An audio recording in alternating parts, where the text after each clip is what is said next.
একজন জিন্দা নবী শুয়া আছে গো মদিনা শহরে নবী গো আর কি দেখা হবে জীবনে নবী গো আর কি দেখা হবে জীবনে।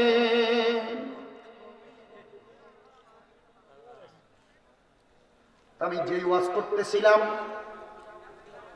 নবীজি বেলাল মসজিদের পাশে খেজুরের বাগানে কান্নাকাটি করতেন। কার জন্য? উম্মতের জন্য। ওই দিন রাত্রবেলা আমার নবীজির তো স্ত্রী 11 জন ছিলেন। কয়জন ছিলেন? আমার নবীজি কোন স্ত্রীর সাথে বেইনসাফ করেন নাই। কি করেন নাই? বেইনসাফ করেন নাই। নবীজি প্রত্যেক স্ত্রীকে সময় দিতেন। ওই দিন রাত্রবেলা আমার নবীজি সময় দিতে গেছেন আম্মা জান আয়েশা সিদ্দিকার ঘরে, মানে আবু বকর সিদ্দিক রাদিয়াল্লাহু তাআলা আনহু। আমার নবীজি গভীর রজনীতে তাহাজ্জুদ নামাজের ওয়াক্তে নবীজি বিছানা ত্যাগ করে উঠে গেলেন। আম্মা জান আয়েশা কয়, আমার নবীজি যেই দিন আমি আয়েশার ঘরে আসতেন আমি ঘুমাইতাম না, কারণ রহমতের নবীর কলিজায় কোনো আঘাত যায়। এ মা, তোমার স্বামী তোমার কাছে সব সময় থাকে বিদায় তুমি তোমার স্বামীরে ঝাড়ি দিয়া কথা বলো। একটু থেকে একটু হইলে অন্যদিকে মুখ ফিরে শুয়ে থাকো, একটু থেকে একটু হইলে মাঝখানে কোলবালিশ চলে আসে। না গো মা, মনে রাখবা আল্লাহর নবী বলেন কোন নারীর প্রতি যদি তার স্বামী রাগ থাকে তাহলে আল্লাহর আযাবের ফেরেশতারা সারা রাত ওই মহিলার লানত দেয়। দিনের বেলা হাজার ঝগড়া যদি হয় মনে রাখবা রাত্রবেলা নবী কয় যেন স্বামী স্ত্রীর বালিশ হয় একটা। কিন্তু অন্যদিন বাচ্চা এক সাইডে ঘুমাইতো, জামাই বউ একসাথে ঘুমাইতো, যেদিন ঝগড়া হয় বাচ্চা মাঝখানে।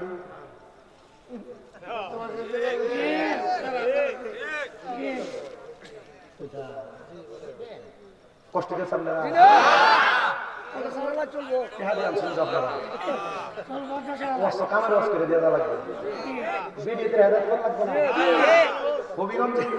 হবিগঞ্জ সদর এক এলাকাতে ওয়াজন করছি। কালকে আমার ওই মাহফিল কমিটি সালাম বললো, দেখো হুজুর সবাই বেড়ায় পছন্দই করছে ওয়াজ, কিন্তু ভিডিওতে কইছে কি হুজুর আমচান্ডার বইকে গেছে গা। আমি কইলাম প্রত্যেকবার তো বেড়াইতে করে ওয়াজ যায়, বেড়াইতে নামাজ পড়ে না, রোজা রাখে না, এটা করে না, ওইটা করে না। ভিডিওতে যে বেড়াইতে উপর কি হইতে ফাঁকা করে এটা তো অনেক দরকার। আবার আপনারা ঠিক কর, আপনারা যে সারাদিন কাম করে হঠাৎ করে একটা থেকে একটা করতে একটু দেরি হয়ে গেল, আপনি যদি ঘুম করে ফিরতে রেখেছেন সেটার বিচার করবো কে? নবী কইছে তোমরা তোমাদের স্ত্রীদের মুখের ভিতর মারে না, আর আমরা কানে গেল সত্য মারো। কি কথা বল না কেন? নবী বলছেন তোমরা তোমাদের স্ত্রীদের মুখের ভিতরে আহার করো না, প্রহার করো না। নবীজি কেন? এই স্ত্রী হলো তোমার কাছে অল্প কিছুদিনের মেহমান, আমি আবার এই মেহমানকে আমার কাছে ফিরিয়ে আনবো। আপনি তো মুখ মারানি শিখে আপনার বউরে গালি দেন। আল্লাহ নবী কয় তোমরা তোমাদের স্ত্রীদেরকে তার মা বাবার নাম ধরে গালি দিও না। নবীজি কেন? নবী কয় আমি মহিলাদের বাবা। নাম যখন বেটি মারে গালি দেন, বাপে গালি দেন, গালি দিয়ে পরে কার উপরে? রাসূলের উপরে পরে। আর গালি দিবেন বেটিতে?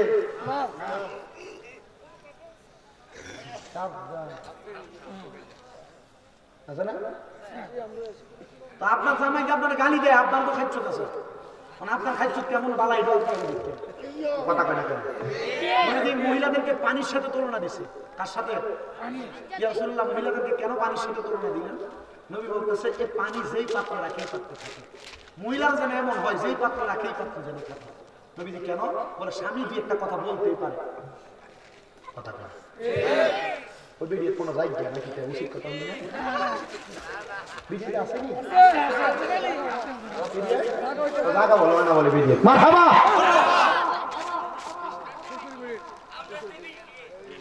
আমরা তো বেশি আছে ভিডিও বিরিয়ানি হইব নি হবো।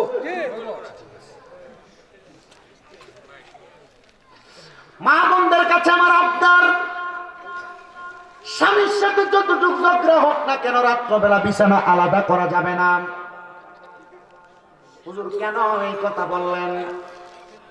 নবী আমার বলে দুইজন স্বামী স্ত্রীর বিছানার বালিশ হবে একটা। নবীজি কেন?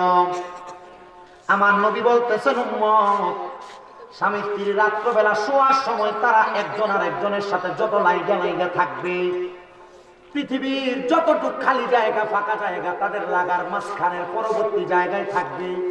আমার আল্লাহ তাআলা পুরাটা খালি জায়গা আল্লাহর রহমত দিয়া ভরপুর করে দেয়। মনে করছে যৌবন শেষ, এর লাগে বললে খায় না, বেরিয়ে করে খায়, এক করে থাকবে, মুহাব্বত তৈরি হবে। কি আল্লাহর নবী কয়, এ পুরুষেরা, এ নারীরা, জান্নাত তো তোমরা দেখো নাই, দেখবা কিনা এটা তোমরাই জানো, কিন্তু মনে রাখবা একজন নারী এবং একজন পুরুষকে আমার আল্লাহ তাআলা জান্নাতের মজা, জান্নাতের স্বাদ তাদের বিবাহের পরে দিয়ে দিছে।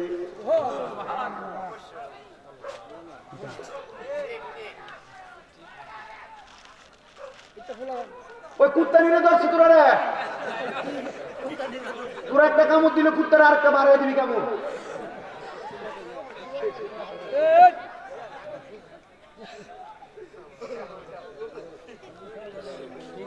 আছে না কুত্তা, তোমরা কামড় দিলে তোমরা উল্টে একটা কামড় দিয়ে দিবা। আয় আয় তাড়াতাড়ি তাড়াতাড়ি আইতাছে, বিরিয়ানি খাবো কেনা তোরা না আইলে। আল্লাহ কবুল করুক, জোরে কোন আমিন। আব্বা এবার কই যা, না না না না না, আল্লাহ দোসা আমি গেলে বড় ওয়াজ হতে কাহালা যেতে গেল। হ্যাঁ সহসভাপতি নিচে দিব দিছে, সহসভাপতি নিচে কা চেতনে উড়াই ও বড় ভাই। ঠিক আছে, মার হচ্ছে, এটাই সম্মান, এটা কি সম্মান। আল্লাহ কবুল করুক, আমিন করুক। তোরা যে একটা দল বেড়া, আমি জিকির আমার ওয়াজ না করলে পরে কবে কালকে জিকির আজকাল করে দেখেছি, জিকির আবার পরে হইব। কি করেন আপনারা? চলবেন ইনশাল্লাহ, আসেন তো ইনশাল্লাহ। আমি আমার বাড়ির যাওয়া লাগবো, বহুত দূর থেকে আসছি, কাছে থেকে আসছি, বহুত দূর থেকে আসছি।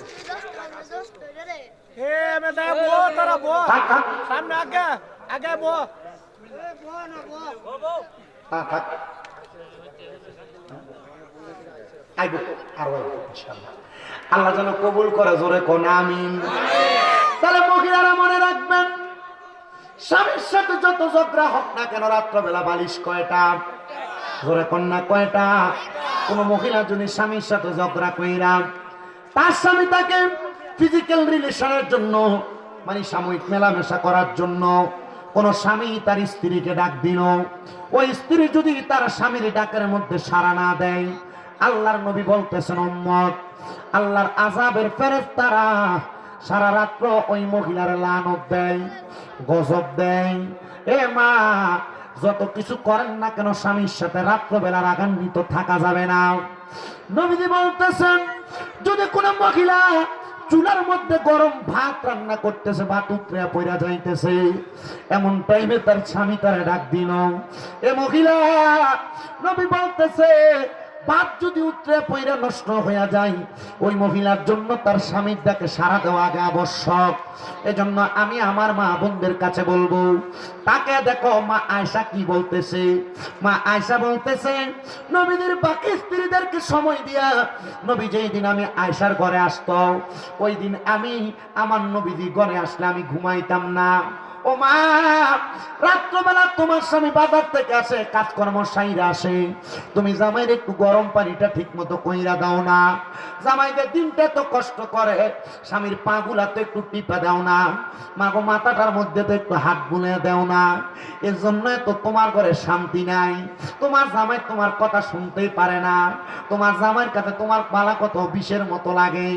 মাগো এই কর্মগুলো একটু অ্যাপ্লাই করে দেখবা, দেখবা কত শান্তি শান্তি তোমার ঘরের মধ্যে। তুমি তো তোমার ঘরের মধ্যে তোমার স্বামী ঘুমানোর আগে নাক টাইনা ঘুমাও। জামাই রাত্রবেলা বাড়িতে আইলে নিজের ভাত নিজে বাইরে খাওয়া লাগে না গো মা, এমন কর্ম করবা না। যত কিছু করো না কেন স্বামী বাড়িতে আসার আগে একটু পরিপাটি করে থাকবা।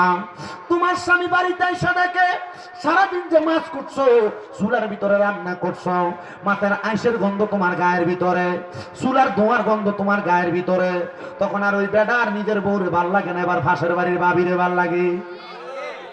কথা কয় না ঠিক কিনা? এবেডি নতুন নতুন জামা কাপড় বাইরে গেলে পরে আমি বলবো না গো মা, আপনার স্বামী যখন বাসায় আছে আপনি তো টাইমটা জানেন, এর আধা ঘন্টা আগে শরীর পরিষ্কার করে সবসময় একবারে পরিপাটি থাকবেন, যেন আপনার স্বামী আপনার ঘরে আসলে আপনাকে দেখে একটু জড়ায় ধরতে মন চায়। কিন্তু না, এ মহিলারা স্বামীকে খুশি করতে চায় না, রাস্তায় বাজারে অথবা কোনো জায়গায় দাওয়াতে যাওয়ার সময় সাজে না গো না। আল্লাহর নবী কয় উম্মতের মহিলার দলেরা, একটা মহিলা তো তখন সাজবে যখন তার স্বামী ঘরে থাকবে, তার স্বামীকে দেখায় দেখায় মহিলা সুন্দর করে সাজবে।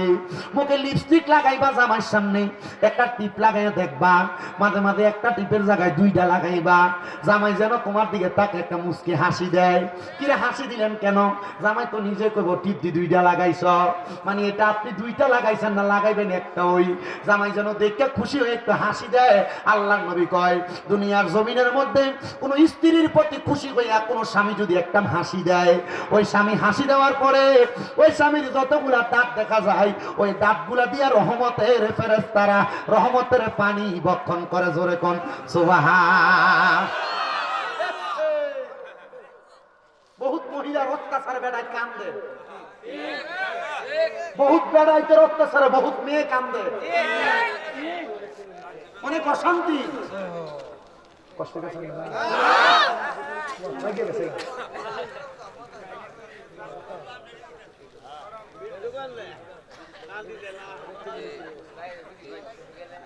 আল্লাহুম্মা সাল্লি আলা সাইয়্যিদিনা মুহাম্মদ, আল্লাহুম্মা সাল্লি আলা সাইয়্যিদিনা মুহাম্মদ, নাবিয়ানা নাবিয়ানা মাওলানা মুহাম্মদ, আল্লাহুম্মা সাল্লি আলা সাইয়্যিদিনা মুহাম্মদ, নাবিয়ানা।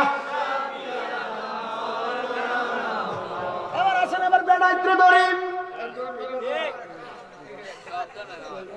তোমার বউ তোমার সাথে সুন্দর আচরণ করবো কেমনে?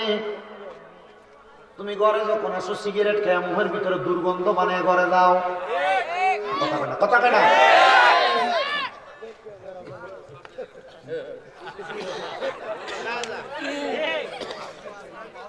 সিগারেট যেগুলা খায় গুলার মুখের ভিতরে যে দুর্গন্ধ, মাঝে মাঝে আমি মনে করি গুয়ের গন্ধ এর চাইতে আর বড় ভালা। এবার না তোমার বউ যে তোমার বাদ বাইরা দেয়, তোমার তো কপাল বালা।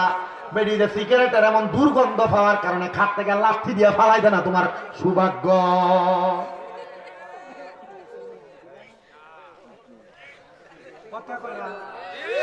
ঠিক কিনা? ঠিক কিনা?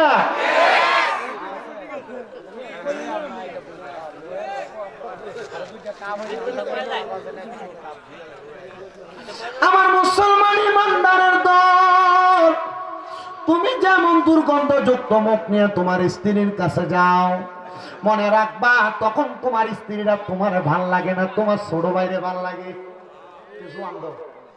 কথা বলি, এই জন্য আমি আমার যুবক ভাইদেরকে বলবো, পর্দার অন্তরালের মা বোনদেরকে বলবো, একজন স্বামী স্ত্রী যত সুন্দর করে চলার প্রয়োজন তত সুন্দর করে চলাফেরা করার চিন্তা করবেন। মা আয়েশা বলেন, আমার ঘরের মধ্যে যেদিন আমার নবী আসতো, আমি আয়েশা ওই দিন ঘুমাইতাম না। ওই দিন রাত্রবেলা আমি দেখলাম যখন রাত্র গভীর তাহাজ্জুদের সময় আমার নবীজি, আমি আয়েশার বিছানা ত্যাগ করছে। আমার নবীজি বিছানা থেকে ওঠার সাথে সাথে নবীজি যখন ঘরের দরজাটা খুললেন, আমি দাঁড়ায় গেলাম। আমার নবী পেছনের দিকে তাকায় কয়, আয়েশা চিন্তা করবা না, আমি নবী তোমার প্রতি বেইনসাফ করব না। তোমার ঘর থেকে আমি নবী অন্য কোন স্ত্রীর ঘরে যাব না। আম্মা জান আয়েশা কয়, নবী গো, ইয়া রাসূলুল্লাহ, নবী গো আপনি এখন কোথায় চলে যান? আপনি নবী গভীর রজনীতে কোথায় চলে যান? নবী আমার চোখের পানিগুলা চাইরা দিয়া দিয়া কান্দে আর ডাক দিয়া কয়, আয়েশা রে, আমি নবীজি যখন আমার উম্মতের কথা মনে হয়ে যায়, আমি নবীজি বেলাল রাদিয়াল্লাহু তাআলা আনহুর বাড়ির পাশে খেজুরের বাগানের মধ্যে যাইয়া যাইয়া আমার উম্মতের জন্য কান্দি। তুমি আয়েশা কি জানো না? আম্মা জান আয়েশা কয়, ইয়া রাসূলুল্লাহ, আপনি নবী যেতে পারেন, আমার কোনো দাবি নাই। আমার নবীজি আম্মা জান আয়েশার হুজরা মুবারক থেকে বের হইয়া আমার নবী হাঁটতে হাঁটতে হাঁটতে হাঁটতে হযরতে বেলাল রাদিয়াল্লাহু তাআলা আনহুর মসজিদের পাশের ওই খেজুরের বাগানের সামনে গেছে। নবী আমার, নবীজি ওই জায়গায় ইবাদত করার জন্য, কান্না করার জন্য নবীজি নামাজের মুসল্লাটা বিছায়া আমার নবী নামাজের নিয়ত বাঁধবে। এমন টাইমে আমার নবী শুনতেছে গুনগুন গুনগুন করে কান্না করার আওয়াজ শোনা যায়। নবী আমার সালাম দেয়, আসসালামু আলাইকুম ওয়া রাহমাতুল্লাহ। কে গো এত গভীর রজনীতে কান্না করো? এবার আড়াল থেকে আওয়াজ আসে, ইয়া রাসূলুল্লাহ, ইয়া হাবিবাল্লাহ, নবী গো, আমি তো আপনার আব্দুল্লাহ, যারা আপনি সকালবেলা কালেমা পড়াইছেন। এ নবীজি, ও মায়ের নবী, আমি আব্দুল্লাহ, আমার পিতা মাতা আপনার কদমে কোরবান হোক। নবী কয়, আব্দুল্লাহ রে, আয় আয়, আমি নবীর সামনে আয়। আমার নবী ডাক দিয়া কয়, তার যখন আমার সামনে আসতে বললাম, তার কান্নার আওয়াজটা আরো বেড়ে গেছে। কিরে আব্দুল্লাহ, এমন করে কেন কান্দো? আব্দুল্লাহ কয়, ইয়া রাসূলুল্লাহ, বাড়িতে যাওয়ার পর আমার আব্বা জান, আমি ইসলাম কবুলের খবর যখন শুনছে, আমার গায়ে জামা কাপড় গুলা পর্যন্ত নিয়ে গেছে। নবী গো, আমি উলঙ্গ অবস্থায় আপনি নবীর সামনে কেমনে আসবো? আমার মা ছোট্ট একটা কাপড় আমার দিছে, আমি এটা দিয়ে ঢাকনা দিয়ে আসছি গো নবী, কিন্তু এই ছোট কাপড় দিয়া আমি আপনার সামনে দাঁড়াইতে পারবো না, আমার লজ্জা লাগে। আমার নবীজির শরীর মুবারকের শীতের বেলা নবীজির চাদর মুবারক নবী পিঠ থেকে খুইলা আব্দুল্লাহরে দিয়া দিছে, নে গায়ে লাগা। আব্দুল উজ্জা নিচের অংশটা ঢাকনা দিছে। এ আব্দুল্লাহ সামনে আয়। ইয়া রাসূলুল্লাহ, আমার এক অংশ না ঢাকনা দিছি গো নবী। ও মায়ার নবী, আপনার সামনে আমি আসতাম গো। নবী কয়, রে আব্দুল্লাহ, আমার চাদর মুবারকটা সুন্দর করে গায়ে জড়ায় আমার সামনে আয়। আব্দুল্লাহকে আমি আমার নবীর সামনে আসলাম। আমি আমার নবীর সামনে আসার পর আমার নবীকে, আব্দুল্লাহ, তোমার মা যেহেতু তোমার জায়গা দেয় নাই, যাও মসজিদ নববীতে চইলা যাও, আমি নবীর সাহাবায়ে কেরামের সাথে তুমি তোমার সময় কাটাও। আব্দুল্লাহ কয়, নবীর কথা শুই না আমি মসজিদে নববীর মধ্যে প্রবেশ করলাম। এমন টাইমে সাহাবায়ে কেরাম কয়, কি রে, এত গভীর রজনীতে আমার নবী তো মদিনা শরীফে আসেন না, কে রে, মদিনা শরীফে কে আগমন করছো? কয়, আমি আব্দুল্লাহ। বলে নব মুসলিম নি? বলে হ্যাঁ। কি রে, তোমার শরীর থেকে দি রাহমাতুল লিল আলামিন নবীর শরীর মুবারকের ঘ্রাণ আসতেছে। কারণ রহমতে আলমে নবী বলেন, রহমতে আলম নবী নূরে মুজাসসাম, সাহাবীরা আতর বানায় ওই নবীজির গাম মোবারক, সাহাবীরা আতর বানায়। বাবা শুনো, জানো মানো কেমন আমার নবীজি, যাহার পাগল চন্দ্র সূর্য তারকারাজি। বলেন, যাহার পাগল চন্দ্র সূর্য রাজি। ও ভাই, আরো শুনবানি সুন্দর কাহিনী, বলেন আরো শুনবানি সুন্দর কাহিনী।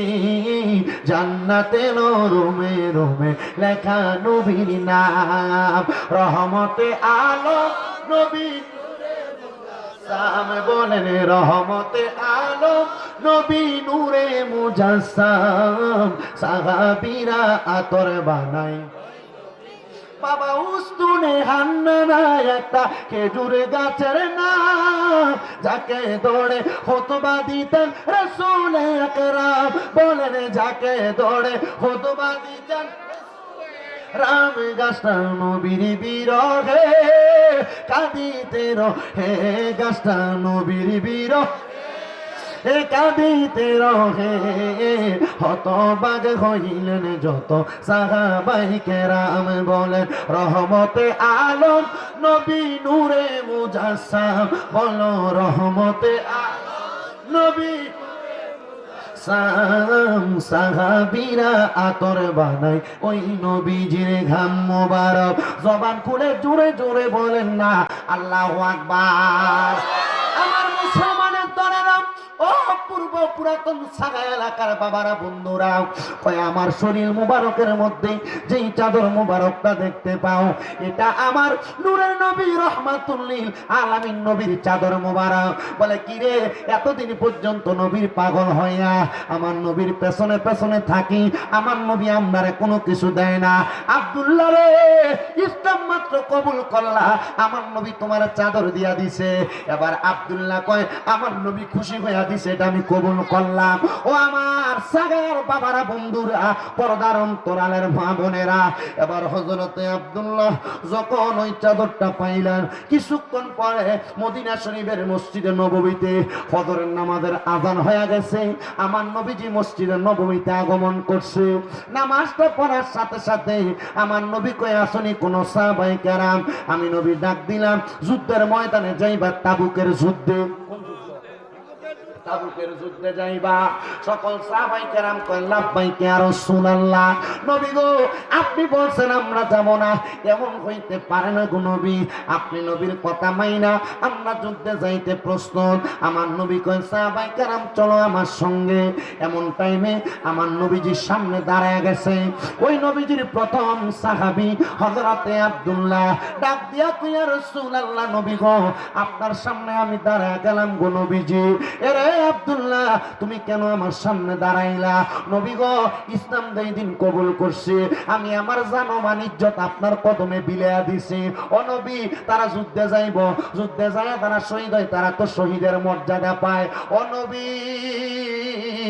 আমি আব্দুল্লাহ আপনার সঙ্গে যুদ্ধে যাইতে চাই আয় রে আয় আয় আয় আয় আমি নবীর সাথে যেহেতু যুদ্ধে যাইবা আমার সাথে চলো আমার নবী কয় আব্দুল্লাহ আমি নবী তো যুদ্ধে যাইতাম না কাল লগে যাইবা নবী গো যুদ্ধে যেহেতু যাইবেন না আপনি নবী আমার একটা কথা আমার সাথে রাদা করেন না আমি যদি যুদ্ধে যাই মারা যায় আপনি নবী আমার জানাজানা পড়াইবেন নবী কয় কবুল করলাম ও মায়ের নবী আমি যদি যুদ্ধের মধ্যে মারা যাই আমার শরীরে আপনার যে চাদর মুবারক দেখা যায় ওই চাদরটা এবং আপনি নবীর একটা জুব্বা মুবারক আমারে পরায়া আমার জানাজার নামাজটা আপনি পড়াইবেন নবী কয় কবুল করলাম আমার নবী কয় যারে আব্দুল্লাহ যা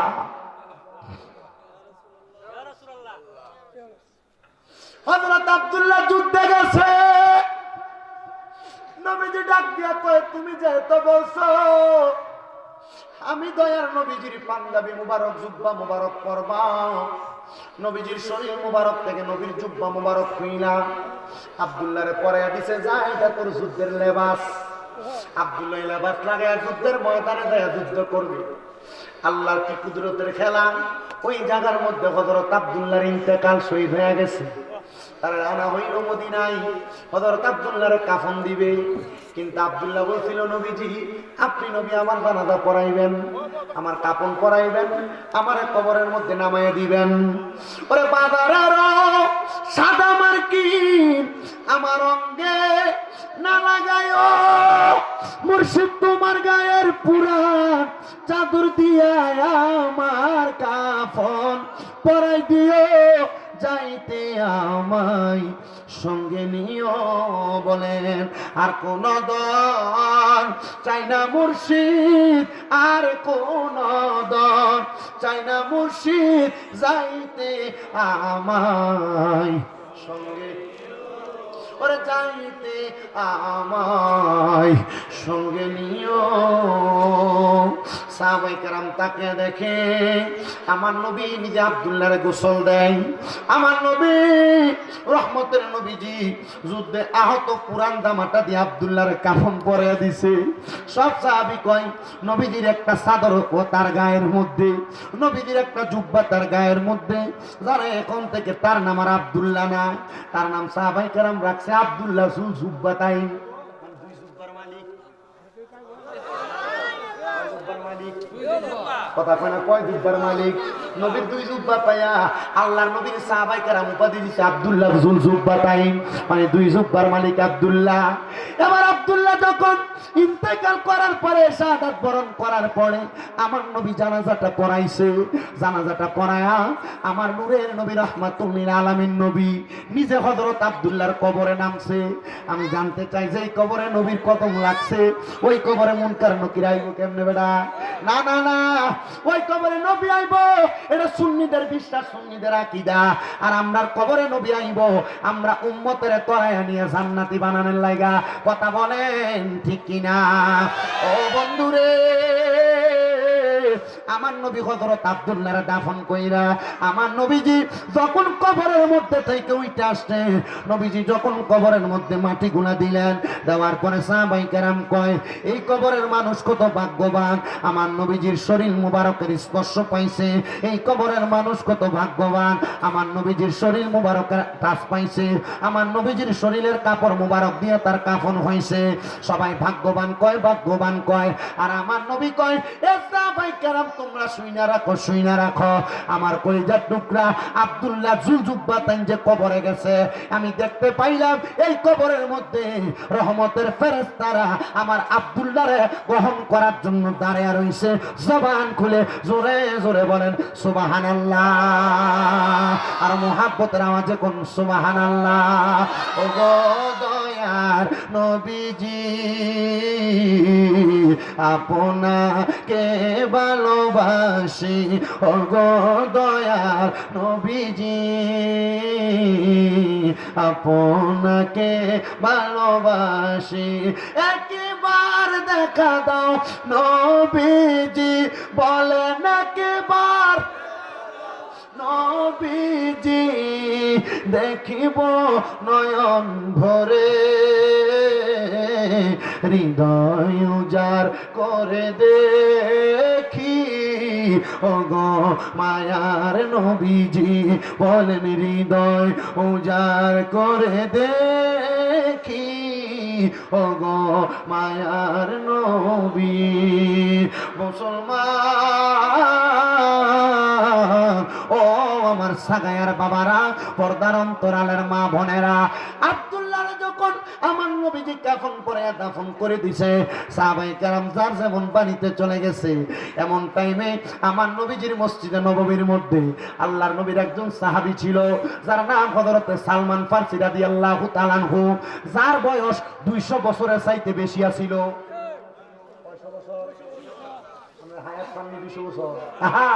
সালমান ফারসির বয়স 200 বছরের চাইতে বেশি ছিল। যে সালমান ফারসি রাদিয়াল্লাহু তাআলা আনহু কয় আমি আমার নবীর জন্য আমার সব খেজুরের বাগান নবীরে হাওলা করে দিছি। আরো জোরে কই না কেরে সুবহানাল্লাহ। মুসলমান ও নবীর উম্মতের দলেরা, হযরতে সালমান ফারসি রাদিয়াল্লাহু তাআলা আনহু কয় আমি মদিনা শরীফের মিম্বরের পিলারের সাথে এলান দিয়া রাতে ঘুমাইছি। সালমান ফারসি কয় আমি এমন টাইমে ঘুমের ঘরে দেখলাম আমার সামনে হযরত আব্দুল্লাহ জুল জুব্বাতাইন। আমি কইলাম আব্দুল্লাহ কবরে কি অবস্থা? আব্দুল্লাহ জুল জুব্বাতাইন কয় সালমান ফারসি গো, ওই কবরে কি অবস্থা তুমি আমারে জিগাও। তুমি কি একবার চিন্তা করলা না যেই কবরে রহমতের নবী নামছে, ওই কবরের মানুষের কোনো চিন্তা থাকে না। আমার জীবন মরণ সাজাবো মাদানী রঙে, আমার জীবন মরণ সাজাবো মাদানী রঙে, সেই রঙে রঙিন হলে, সেই রঙে রঙিন হলে আল্লাহ রাসূল ওলি আল্লাহ গাউস কুতুব থাকবেন আমার সঙ্গে।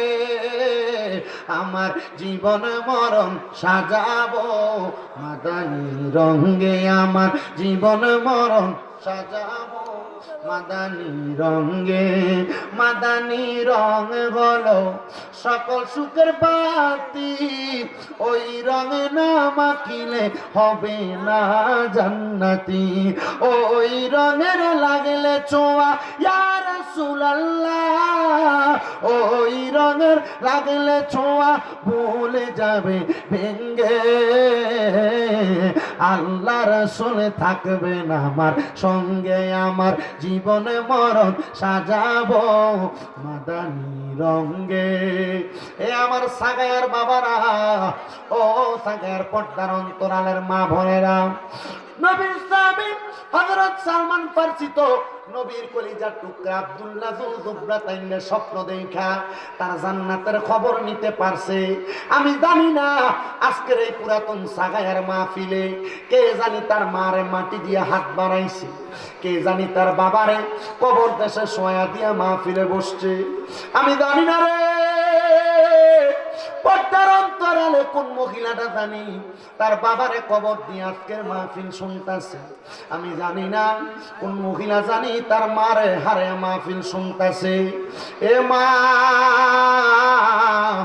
মাঝে মাঝে বুঝি তুমি তোমার মারে স্বপ্ন দেখো।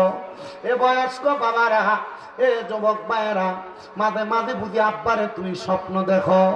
কিরে আব্বা কবর থেকে তোমার কাছে খানা খোঁজে, আব্বা কবর থেকে তোমার কয় কষ্ট আছে। আল্লামা ইবনে সিরিন বলতেছে, যদি তোমরা তোমাদের কোনো কবরবাসীর স্বপ্ন দেখো, মনে রাখবার জগতের মানুষ ওই কবরবাসী কষ্ট থাকে বিদায় তার আত্মীয় স্বজনের স্বপ্ন দেখা দেয়।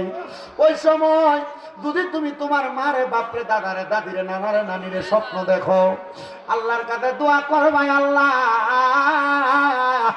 আমার মা কবরে কেমন আছে জানি না, আমার বাবা কবরে কেমন আছে জানি না, আমার দাদা কেমন আছে জানি না, আমার নানা নানি কেমন আছে জানি না। আল্লাহ এরা তো আমার ঘুমের ঘরে স্বপ্ন দেখাইছে, আল্লাহ তাদের কবরের আযাব মাফ কইরা দাও। ওই আমার আমরা রাম্মায় আব্বার কবরের আযাব বন্ধ হইছে নি কন্যা। ওই আমার আমরা দাদা দাদির জীবনের গুনাহ মাফ হইছে নি। আমরা রে তোমার মায়া লাগে নে,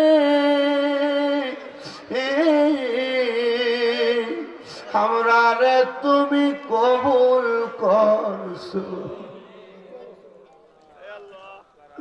আল্লাহ আজকের মাহফিলে কে জানি বসছে, কার জানি জগতের মধ্যে বাবা বাবু তো যাই বাবা নিজে না খেয়া সন্তান রে খাওয়াইছে, রক্তরে পানি বানাইছে।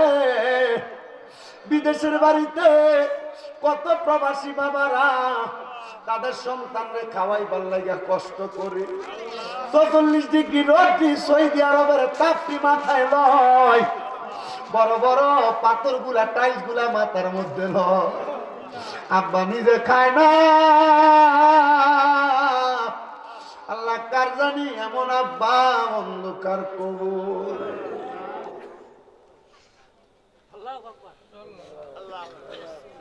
এর সন্তান আজকে মাহফিল শেষ করে বাড়িতে যাইবা, সবার মুখ দেখবা কিন্তু জনম দুঃখী মার মুখ দেখতা।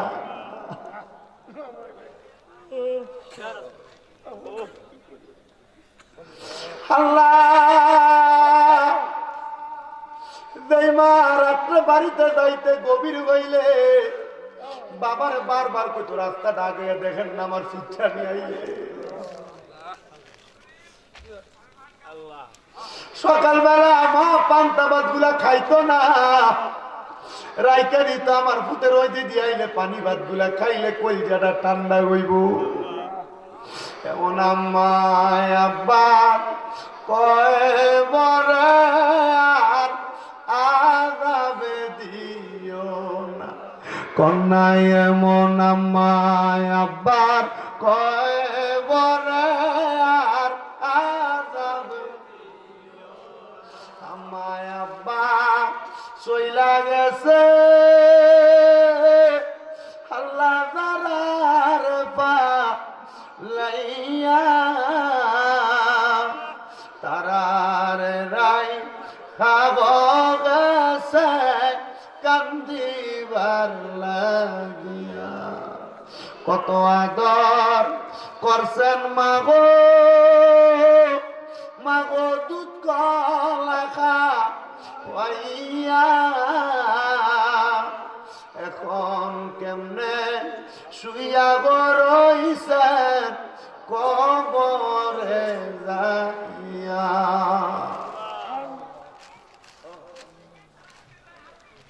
হায় আল্লাহ,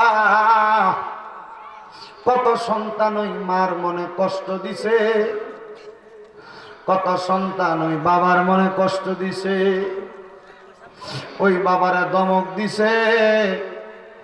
এ সন্তান আগে চিন্তা করো, আগে যদি কোনো দুষ্টামি করতা বাবা দমক দিয়া বাড়িতে নিত। এখন কত অন্যায় করো, কেউ একবার দমকও দেয় না।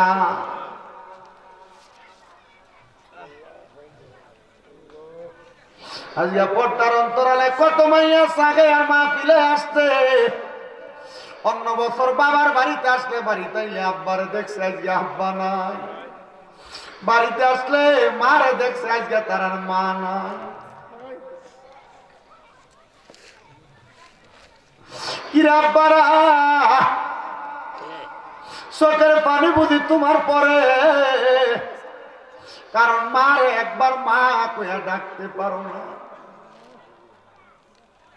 আগে বাড়ি থেকে বাইরে হওয়ার সময় মার কাছ থেকে অনুমতি লইয়া লইয়া বাইর হইতা। এখন বাড়িতে আইলে মাঝে খাটটার ভিতরে ঘুমাইতো, খাটটার দিকে চাইলে চোখের পানি পড়ে। আল্লাহটার দিকে তাকাইলে আব্বার পুরা লুঙ্গিটা দেখলে চোখের পানি বাইয়া বাইয়া পড়ে।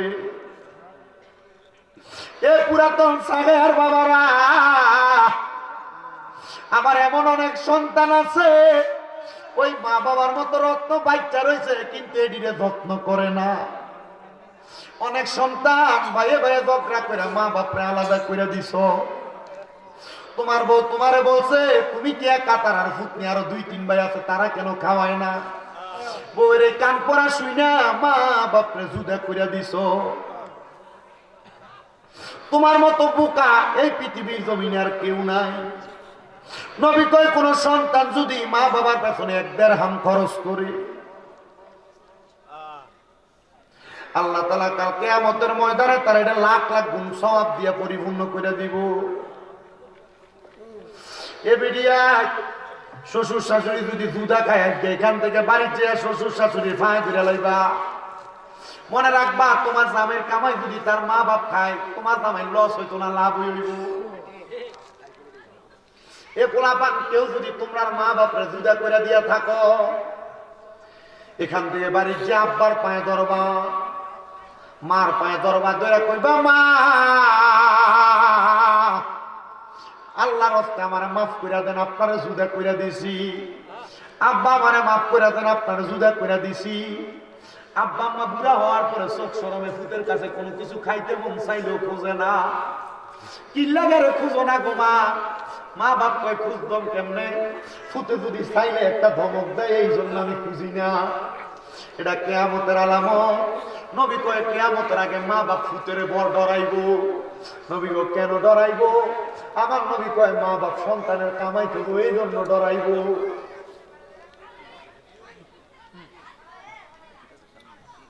কেউ যদি ওই মা বাপের মনে কষ্ট দিয়া থাকো, তোমার মতো শ্রোতার আমার দরকার নাই, যাওগা। পুরা কিশোরগঞ্জের বড় আলেমাই না মাহফিল করাইবার মা বাপের কষ্ট দিবা, আল্লাহর কসমে মাহফিল দিয়া কোনো লাভ হবে না। পারলে দাও, তোমরা পাও দিয়ে আমার সামনে দাও, আমি স্বামীর নেতার দিব্যা লাগে তোমার পাও আমি পরিষ্কার করে দিব। তবু আদা করে এখান থেকে বাড়ির যে মা বাবার পাউডি ধরবা। আম্মা আব্বার পায়ে ধরলে দাম কমে না, ইজ্জত কমে না। আম্মা আব্বার পায়ে ধরলে সন্তান আল্লাহ তাআলা সমস্ত পৃথিবীর কাছে সম্মানিত বানায় দেয়।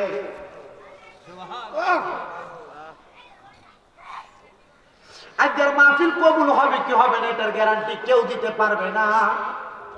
তবে আমি স্বামীর একটা গ্যারান্টি দিয়া যায়, আগামীকালকে যদি দেখো এই সাগাইয়ার কোন দোকানে বৈশাখ কোন বয়স্ক মানুষ কয় হ্যাঁ ওই ফুল আইয়া ওয়াজ করে দেওয়া দেওয়ার কারণে আমার প্রতি রাত্রবেলা যায় আমার পায়ে ধরে মাপ চাইছে, মনে করবা মাহফিল কাম হইছে। কোন মহিলা একজন আরেকজন যদি কয় হ্যাঁ আমার প্রতি আমার পায়ে ধরে মাপ চাইছে, মনে করবা মাহফিল কবুল হয়ে গেছে গা। অনেকে চিন্তা করে হুজুর আমি মা বাবার পায়ে ধরে মাপ চামু দূরের কথা, 2 ঈদে তো মা বাবার পায়ে ধরে সালামই আমি করি না। আরে সালাম করা না, সালাম করা না, মাঝে মাঝে সুযোগ পাইলে আম্মা আব্বার পায়ের মধ্যে সুমা দিবা। কেন? আম্মা আব্বার পায়ে সুমা দিলে জান্নাতের চৌকাঠে সুমা দেওয়ার সওয়াব পাওয়া যায়।